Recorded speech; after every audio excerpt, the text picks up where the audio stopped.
তো মহান আল্লাহ এই ক্ষেত্রে বলছেন কুতিবা আলাইকুমুস সিয়াম, তোমাদের উপর সিয়ামকে ফরজ করা হয়েছে। সিয়াম যাকে বাংলা ভাষায় উর্দু ফার্সি থেকে নিয়ে রোজা বলা হয়ে থাকে, এই জন্য অধিকাংশ মানুষ আমাদের দেশে সিয়াম হয়তো বুঝে না। তবে আলহামদুলিল্লাহ সেই আকীদা মানহাজ যারা গ্রহণ করেছেন তারা বুঝেন, এবং শরীয়তের সেই পরিভাষাটি পরিবর্তন না করে সেটাই বলাটাই হচ্ছে শ্রেয় উত্তম।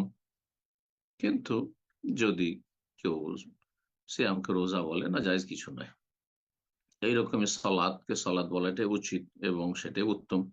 কিন্তু কেউ যদি নামাজ বলে মানুষকে বোঝানোর জন্য, তাতে কোনো অসুবিধা নেই। যেমন জাকাত বলছেন আরবি ভাষায়, হজ বলছেন আরবি ভাষায়, ওমরা বলছেন কোরআন হাদিসের ভাষায়, ঠিক ওই রকমই সিয়াম ও সালাদ বলবেন। জি,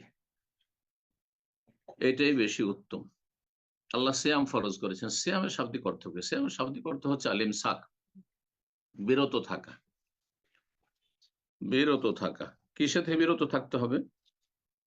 সিয়াম ভঙ্গকারী বিষয়গুলি থেকে বিরত থাকতে হবে। সিয়াম অবস্থায় শুভ সাদেক ফজর থেকে শুরু করে সূর্য অস্ত হওয়া পর্যন্ত, এটা হচ্ছে সিয়াম রোজার সময়কাল।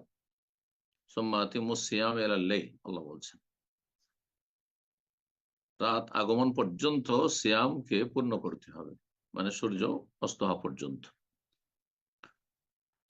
এতে বিরত থাকতে হবে।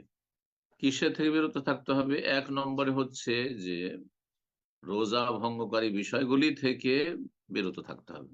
আপনি এমন কিছু করবেন না যাতে সিয়াম নষ্ট হয়ে যায়। আর সিয়াম নষ্টের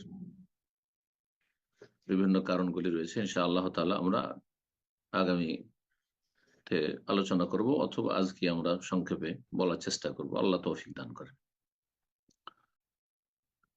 আর আরেকটি দিক রয়েছে যেটা অনেকেই খেয়াল করেন, মনে করেন যে যদি শুধু পানাহার বন্ধ করে দিই, যৌনাচার বন্ধ করে দিই, সিয়াম ভঙ্গকারী বিষয়গুলি যদি আমরা না করি, তাহলেই সিয়াম রোজা হয়ে গেল। না, রোজা হইল, কিন্তু যদি আপনি এমন কিছু করেন যেগুলিতে রোজা সিয়াম দুর্বল হয়ে যায়, একেবারে কমজোর হয়ে যায়, কোনো কাজের থাকে না, আপনি হয়তো 10% নাকি পেলেন না আপনি সিয়াম রেখে।